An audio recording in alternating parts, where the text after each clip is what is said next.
보실 성경 말씀은 갈라디아서 3장 2절로 3절입니다. 내가 너희에게 다만 이것을 알려 하노니 너희가 성령을 받은 것이 율법의 행위로냐 혹은 듣고 믿음으로냐 너희가 이같이 어리석으냐 성령으로 시작하였다가 이제는 육체로 마치겠느냐. 아멘.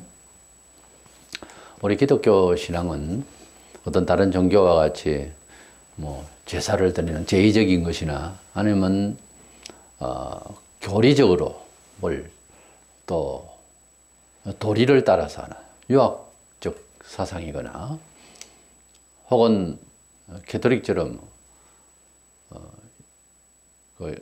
성당을 크게 높게 지어놓고 우람하게 짓고 신비적인 이런 요소로서 사람을 압도하고 이런 식으로 신비주의로나 그런 것이 아니고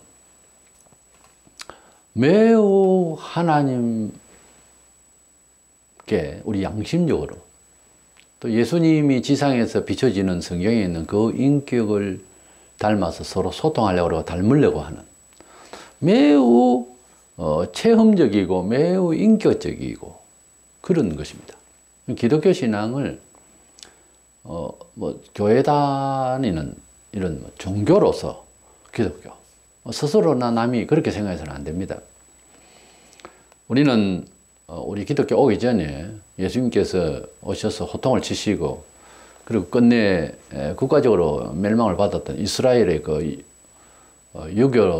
율법주의로 살아왔던 유대교를 우리가 반성하게 되는데 그들이 처음에는 하나님을 이제 잘 믿으려고 했겠죠. 성전 짓고 이럴 때는. 근데 나중에 얼마 안 돼가지고 인간적으로 이제 종교화 했다는 거예요. 그렇게 하다 보니까 외식을 잘 하는 사람이 잘 믿는 것처럼 보이는 거예요. 성전도 엄청 금을 발라서 짓고 잘 지어놓고 그 성전 짓는데 46년, 47년 이렇게 나중에 다 마무리됐을 때 그건 50년 걸렸을 거예요. 그렇게 이제 외형적이고 외식적이고 이렇게 하다 보니까 일반 서민적인 입장에서 있는 사람들은 이제 종교계에 일하는 사람들하고 소통이 안 되는 거예요. 그 특별히 대접을 받으려고 그러고 또 이러니까 그래서 이제 바리새 율법 교사들이나 또는 장로들 그리고 특별히 그 성전에서 책임지고 있는 대제사장, 제사장급들 이런 사람들만 사람 사는 사회 같고 일반 서민은 아주 돈이 좀 없거나 가부거나 힘들면 아주 짐승같이 취급하는 이런 흉악한 사회가 되고 있었고 또 그들이 지키고 있는 절기에 제사를 드리는 태도에도 너무 형식적이고 그렇게 형편없이 살고 있었고 성전을 강도의 굴혈이라고 주님 표현하셨는데 그렇게 하나님 앞에서 잘못하고 있었습니다. 하나님께서 어디 집이 없어서 세상에 성전을 꼭 지어야 되고 그런 거 아니에요. 정성과 하나님을 경외하는 경외심으로 세상 잘 살도록 하시기 위한 하나의 종교적 인프라라 할까 그런 거지. 그럼 성전이 잘 지어졌다고 해서 아끼고 그런 거 아닙니다. 성전에 들락거리는 인간이 잘못되니까 성전 문 닫아버리라 그렇게 선지자를 통해서 그렇게 말씀하셨어요. 고통스럽다고 그랬습니다. 그래서 신약에도 보면은 예수를 믿는다 하면서 하나님을 말하는 우리가 혹시 우리가 잘못 살고 불의하게 살고 부정직하게 살면서 하다 보면 하나님의 이름이 우리 때문에 욕 듣는다 그런 말이 있잖아요. 그것도 사실적인 말이고요. 이래서 이런 일들이 왜 벌어지냐면 예수님을 믿는 것에 대해서 다른 일반 종교처럼 생각하니까 그래서 종교는 자유네 그러고 양심이 자유네 그러고 적당히 알아서 예수를 믿겠다는 이런 식으로 되니까 이게 기독교 신앙의 정체성이 없는 거예요. 참된 신앙은 아주 정직하고 순수합니다. 하나님과의 성경적인 그런 뜻으로서의 소통이 성령 안에서 이루어져야 되는 거예요. 그래서 진리는 인식을 넘어서 체험적인 그런 겁니다. 기독교 신앙은요. 신학적으로 설명하기보다 신학은 마음에 믿는 신앙 양심을 글로서 표현한 거예요. 신학을 많이 한다고 신앙심이 좋아진다는 건 거꾸로 가는 겁니다. 신앙심은 좋은데 신학적으로 수사력이 약할 수도 있어요. 옛날에 난 놓고 기억자도 모르는 그런 할머니들도 예수 잘 믿고 선교까지 했습니다. 신앙은 굉장히 깊은데 신학적으로는 표현은 그렇게 잘 하지를 못했어요. 또 학문적인 것도 교회사에 전반적으로 신학이 부족했고 서적도 잘 없었고, 그런데 지금은 서적이 산더미처럼 되어 있고 신앙생활을 잘 알 수 있는 기회가 SNS를 통해서도 엄청난 양이 쏟아지고 있습니다. 매일같이. 근데 우리는 왜 그럴까? 많이 아는데 많이 안다고 잘 믿는 건 아니더라는 거죠. 그래서 진리에 대해서, 하나님을 믿는 것에 대해서 이 시간 잘 한번 생각을 해봐야 되는데, 첫 번째로는 믿는 자는 성령을 꼭 받아야 합니다. 예수를 믿는다고 하는 것이 한동안은 처음에 교회를 친구 따라 나올 수도 있고 절은 멀고 예배당 가까워서 그야말로 찾아 나왔듯이 그렇게 신앙생활을 한다고 할 수 있겠죠. 그런데 예수님을 내 구주로 믿는다고 하는 것은 예수님을 내 교주로 믿는다는 말로 바꾸지 마세요. 그러니까 예수님을 나의 생명의 주님이라고 하는 말을 구주라고 합니다. 나를 구원하신 생명의 주님이라고. 근데 예수님을 내 교주로 믿으면 종교인이 돼버려요. 기독교도 한 종교 아닙니까? 이렇게 생각하면은 영생 구원하고는 상관이 없는 사람이 돼버려요. 종교 생활을 할 수 있어요. 왜냐면 그 분위기는 다른 종교와 비슷하게 다 가지고 있으니까. 근데 종교 생활로서 예수님은 나의 교주님 이렇게 하면 안 되고, 예수님은 나의 생명의 주님. 나의 생명의 주님이라고 하는 것은 내 존재의 전부가 되는 겁니다. 사실은. 그거는 잘 믿는 사람 아니에요. 평범한 신자라도 예수님이 내 인생 자체의 전부가 된다는 거예요. 그러니까 육신적으로 말하자면은 아내가 남편을 생각할 때 남편은 우리 집의 가장이요, 내 인생의 전부다, 이렇게 생각을 하는 사람이 요즘 잘 없습니다만은, 내 남편은 나의 집안의 주인이다. 그래서 나의 주인이라고 하는 생각을 가지고 말하는 사람이 있어요. 우리 주인이 밖에 나가셨다고 그렇게 말하고, 이제 안에 있는 사람은 안주인이라고 그렇게 보통 말하죠. 아내를 두고. 내 주님을 내가 생각할 때 부부 사이처럼 표현을 해요. 성경에는 신랑 대신 예수와 신부된 교회라고 하는데, 교회는 남녀가 다 있죠. 예수님이 신랑이면 교회는 신부라는 거죠.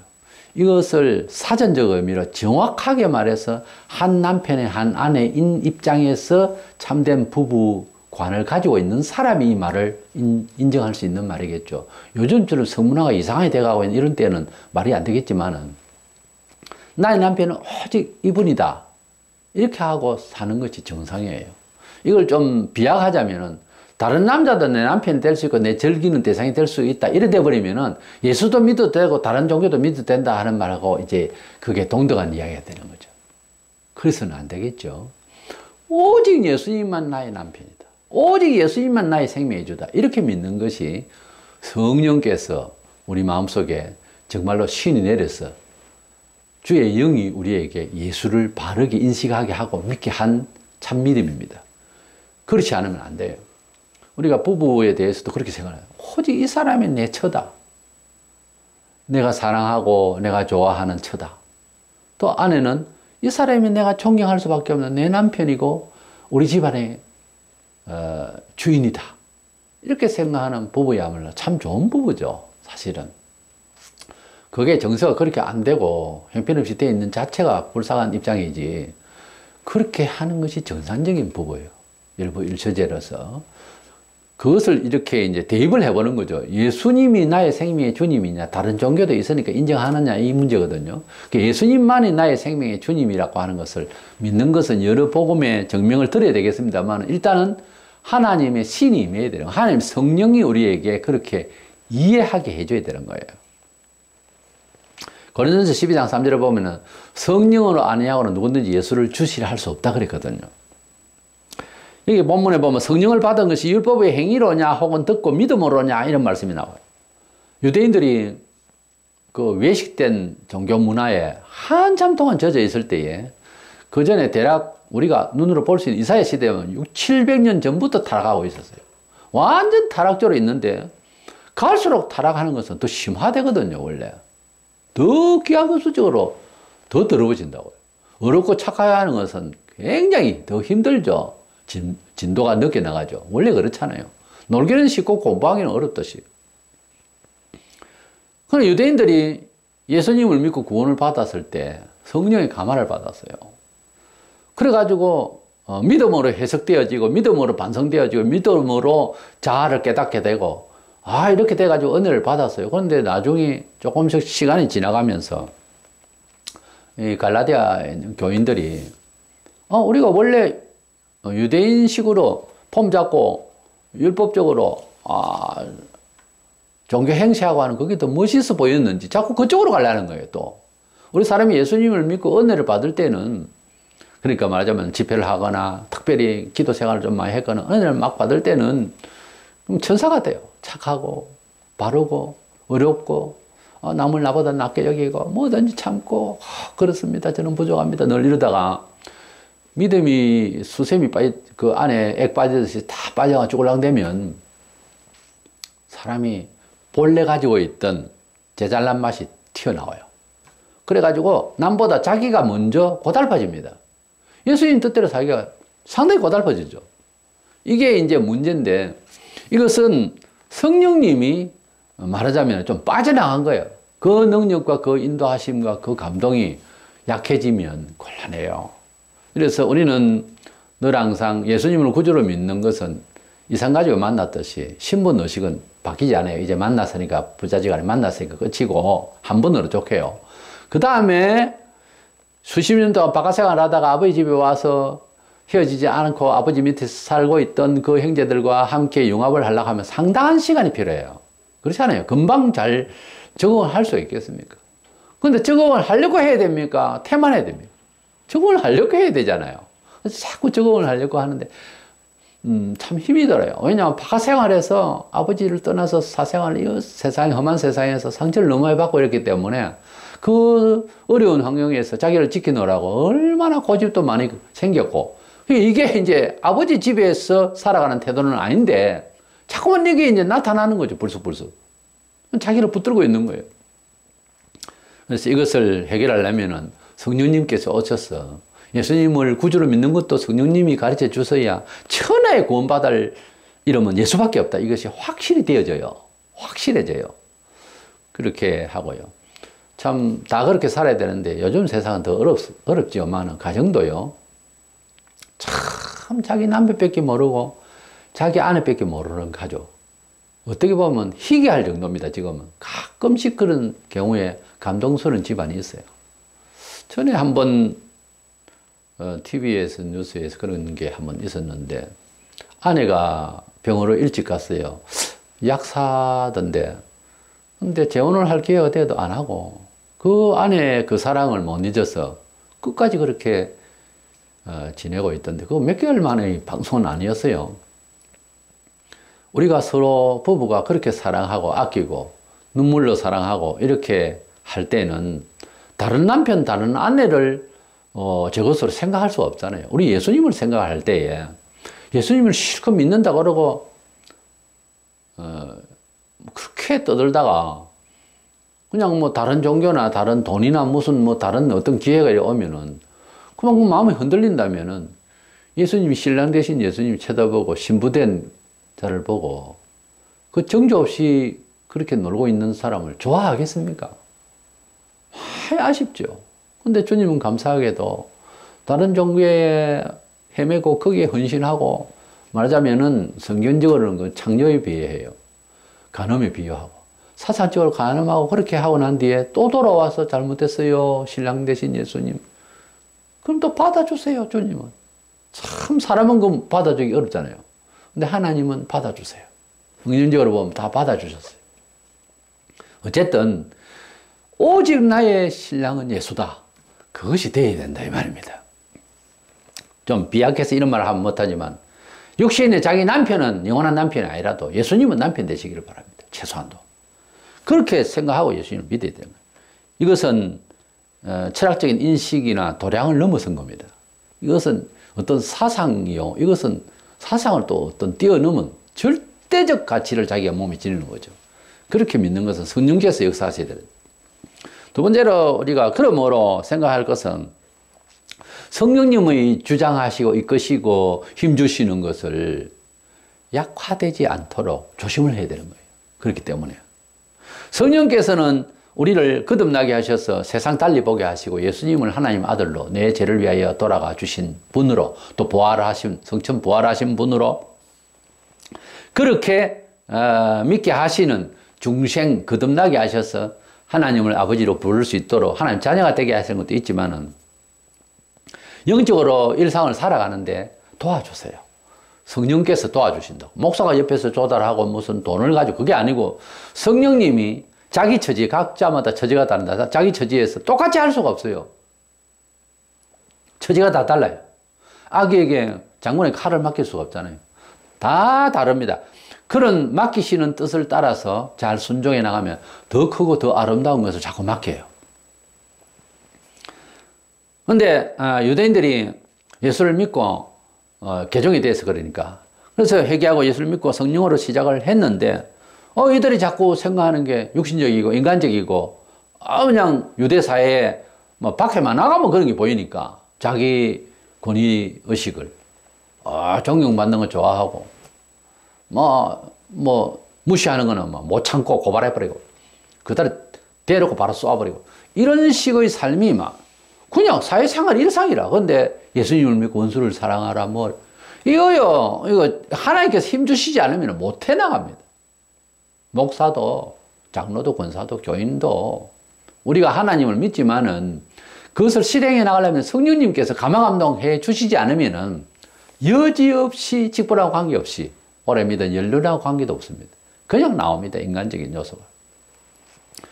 이렇게 우리가 성령님의 감화를 받아야 되는데 성령님의 인도를 자꾸만 상실하게 되는 것을 유의해서 이런 말씀이 있어요. 데살로니가 전서 5장 19절에 성령을 소멸하지 말며 성령이 없어지는 건 아니지만 내 속에 감동하시는 것을 약화시키지 말라 이게요. 빠져나가지 않게. 에베소 4장 30절에 하나님의 성령을 근심하게 하지 말라.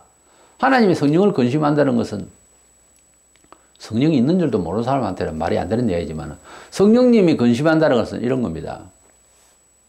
가까이 있는 사람, 우리 성도들끼리라도 주의 뜻대로 살려고 하는 이런 내용의 대다수 그렇게 가지고 있는데 어떤 사람이 인간적으로 뭘 하겠다 칩시다. 뭐 주일도 예배는 하지만 우리가 뭐 사회봉사하러 일을 하러 가가지고서 땀을 흘리고 그거 아닙니다. 주일날 뭐 봉사한다고 땀 뻘뻘 흘리고 운동하는 것도 그래요. 땀을 철철 흘리면서 주일날 뭐 쉰다 합시고 그것도 안 맞습니다. 그리고 주일날 뭐 일 해가지고 돈 벌여가지고 뭐 이웃에 우리가 나누면 돈이 있어야 나눠야 되지 않나요? 뭐 나누려고 하면 돈이 있어야 돼요. 뭐 이런 식으로 해가지고 누가 선동을 한다 칩시다. 그러면은 오늘만은 그것이 아닌데 라고 하는 대다수의 교인들이 인상을 찌푸립니다. 그건 아닌데요, 집사님. 주일날만은 또 예배 드리고 아픈 자를 찾아서 기도하고 뭐 이런 쪽이지 예배하고 성경 보고 이런 쪽이지 주일날까지 이래 일하는 것은 아닌데요. 그래도 돈을 많이 벌어가지고 공장을 돌려서 뭐 많이 뭐 나누고 좋잖아요. 이렇게 억지로 부를 때 근심을 끼친다 아닙니까? 믿는 자에게 근심이 누구 근심이다? 성령님의 근심이죠. 본래 태어나서 그런 이야기를 하면 근심하는 우리들이었습니까? 아니잖아요. 성령께서 우리 속에 오셔서 근심하는 거예요. 그런 뜻입니다. 하나님의 성령을 근심하게 하지 말라는 말이에요. 하나님의 성령을 근심하게 하지 말라는 말을 못 알아듣겠거든. 예수를 잘 믿는 사람 틈에 들어가서 인간적으로 내가 살아보세요. 그러면 인상 쓸 겁니다. 주변에서 근심할 거예요. 바로 자기가 못 느끼면은 남을 통해서라도 성령님의 근심을 봐야 됩니다. 그리고 어지간해 기도하고 예수 좀 믿은 사람은 자기가 알아요. 이렇게 살면은 양심이 짓눌러지죠. 이렇게 하면은 내 욕심껏 사는 건데 싶어서 잠시 실수를 하고 말을 먼저 하고 내가 안 지켰다 치더라도 딱 돌아서서 기도하는데 근심이 되는 거예요. 누구 근심? 성령님의 근심이죠. 내가 살아서는 안 된다는 그런 마음이 짓눌립니다. 내 양심을 또 다시. 그랬을 때 어느 양심이다? 성령님의 양심인 거예요. 그런데 대단히 중요한 거는 전혀 아픈 생각이 없다. 근심이 안 된다. 이게 보통 문제가 아니에요. 병원에 가서 어디 아픈지도 모르고 히떡 낮아졌을 때 의사가 어디서부터 손을 대겠어요? 진맥을 하고 뭐 전기기를 대고. 그런데 말을 아, 제가 배가 아파요. 최소한도 위치라도 내 머리가 아파요. 무릎이 아파요. 이런 정도 돼야 그 집중력으로 빨리 그 치료를 할 수 있지. 제일 이제 안타깝고 위험하고 두려운 것은 남의 얘기 아닙니다. 우리가 꼭 알아야 됩니다. 내가 살아가고 있는 상황에 대해서 아프지 않을 때, 하나님 뜻대로 안 사는데, 근데 누가 형제가 그렇게 사는 것이 아니요 하고 지적을 해줄 때도 못 알아들을 때, 이렇게 사는 것은 잘못입니다라고 말을 할 때, 아프지 않을 때, 보통 문제가 아니에요. 보통 문제. 옛날에 교인들은 순수해서 남이 말 안 해도 늘 눈물이 많았어요. 왜 그랬어요?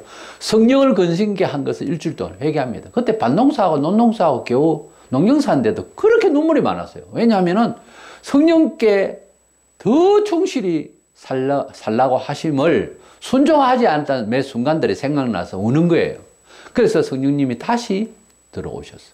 다시 더 충만케 하셨어. 나를 주의 사람답게 살게 해달라는 뜻에서 그렇게 울었어요. 근데 지금은 그렇습니다. 그렇게 살아야 됩니다 하고 설교자가 옛날보다 그렇죠. 많이 설명이 좋아졌어요. 해도 내 마음이 둔해져 가지고, 둔해질 때는 둔해져 가지고, 성령이 소멸되고, 근심해 가지고, 상처가 되어서, 아예 이게 감동이 안 되면, 이 보통 문제가 아니에요. 그럼 어쩌란 말이에요? 포기하라면? 아니요. 시간을 내서, 충분한 시간을 내서 회복해야 됩니다. 아, 바빴어요. 그럼 바쁘다가 죽으세요. 할 수 없는 거고. 바쁘다고 영혼을 방치할 수가 없잖아요. 천년을 살 거예요, 만년을 살 거예요. 하나님 앞에서 해결을 해야 된다니까요. 해결을. 그래서 깔끔하게 해결을 하고 회복을 해서 성령님이 매 순간마다 양심을 짓누르고 가르치고 촉구하시는 것을 감각이 살아야 되는데, 한마디로 말해요. 이 감각이 둔해져 버리면은 보통 문제가 아니에요. 가른 유다가 처음부터 내가 벌 받겠다 이런 생각을 했으면은 좋았을 텐데, 바늘도둑이 소도둑 된다는 말이 있잖아요. 나중에는 수석을 팔아먹어도 덤덤한 거예요. 이게 사람이 이제 멸망까지 갈 때에 가지고 있는 정서라니까요. 구원받을 사람 무슨 죄를 짓고 강도다, 사람을 죽였다, 무서운 사람, 옆에 있기도 두렵다. 그래도 강도가 구원받는 거 봤죠, 우리가 성경에. 왜 그랬을까요? 말씀을 듣고 귀담아 듣고 자기를 반성하는 거예요. 그래서 예수님께 기대를 거는 거예요. 이건요, 양심이, 선한 양심이 회복이 되면서 성령의 감동을 말씀 안에서 이 양심을 짓누르는 소리를 듣는 거예요. 중요한 거는 그 강도 반침은 아닌데도 불구하고 안 듣는 거예요. 안 듣고 계속해서 방어만 하고, 방어 한 번 하다가 두 번 하다 보면 기술이 늘어가지고 잘해요. 더 방어는 멋지게 한다고요. 말로도 방어하고 주먹으로도 방어하고 막 방어하는 거예요. 이래가지고는 내 영혼이 망가지거든요. 이 하늘에서 작은 자가 세상에서 큰 자예요. 뭔가 하면 너희는 돌이켜 어린아이가 되라, 그런 말씀이 있잖아요. 이 말씀을 좀 더 많이 응용을 하다 보면 그 중에 이런 게 있어요. 사람의 뜻으로 하지 아니하고 하나님의 뜻으로 무엇을 고민을 할 때는 충분히 설명해서 고민을 할 때 들어야 됩니다. 듣는 것이 자존심이 상하는 것은 지금 내 마음이 잘못되어 있어서 자존심이라는 게 작용하지, 그게 깨어지면 자존심이 같은 말을 해도 그것을 자존심으로 거부하지 않는 사람도 있다니까요. 이게 영이 살아있으면. 똑같은 일인데도 시장에서 콩나물 장사를 해도요, 스트레스를 받으면서 하는 사람이 있고 스트레스로 생각하지 않는 사람도 있다니까요. 사람이 다 달라요. 교회 안에서 말씀을, 그러니까 징계하는 말씀을 만약에 한다. 그랬을 때 그것을 기분 나쁘다고 하는 사람이 있는가 하면은 내가 반성의 기회로 자꾸 너무 감사하게 생각하는 사람도 있다니까요. 그 차이점이 있어요. 지금은 모두가 진노하는 하나님의 말씀, 심판하시는 말씀, 이런 말씀 하면 싫어하니까, 그거 자꾸 힘겨워지니까, 여러분 잘해요, 참 착해요, 이만하면 잘하는 겁니다, 놀러 안 가고 교회 온 것만 해도 잘해요. 맨날 이렇게 애 다루듯이만 하니까, 참 교회만 와도 잘한다 하니까, 나는 교회 왔어요, 목사님 깍꿍 안녕, 하나님 안녕. 이런 세월이 수십 년 가고 있어요, 지금 한국교회가. 예배당에 오는 게 문제가, 예배당에 와도 밖에 나가서 불의하고 거짓말로 장사하고 공갈치고 그냥 하나님 사랑해 용서하겠지. 용서하지요, 물론. 용서를 안 받은 거죠, 지금은. 그게 싫어가지고 찌문에 앉아갔던 사람은 무교회주의로 예배당에 그 모여가지고 하면 뭐하노? 덕이 안 되는데. 뭐 예배당에 안 다녀도 나는 하나님 믿는다. 이런 사람이 지금 우리나라에도 200만 명이 넘는다 하지 않습니까? 모르죠. 자기가 예수님을 구주로 제대로 믿으면 천국은 가겠죠. 내가 볼 때는 굉장히 위험한 짓입니다. 그게. 제대로 믿으면 모여서 할 일도 많잖아요. 그리고 모이라 했어요. 말세일수록. 어떤 사람들의 습관처럼 뿔뿔이 헤어지지 말고. 이래서 하나님의 말씀을 따라서 산다고 하는 것은 어떤 면에 있어서는요. 그러면 돌이라는 게 공자왈 명자왈 옛날 이야기입니다. 도리대로 사라집니까, 사람이? 성령께서 우리에게 양심으로 감각을 주실 때에 조신하게 받아들이세요. 그래야 한 계단, 한 계단 영적으로 강해지는 사람이 됩니다. 아무쪼록 진리를, 도리를 넘어서서, 인식을 넘어서서 체험적인 신앙자 되기 위해서 양심을 잘 살려서 성령님의 가마를 늘 사모할 수 있는 저와 여러분 되시기를 축원합니다.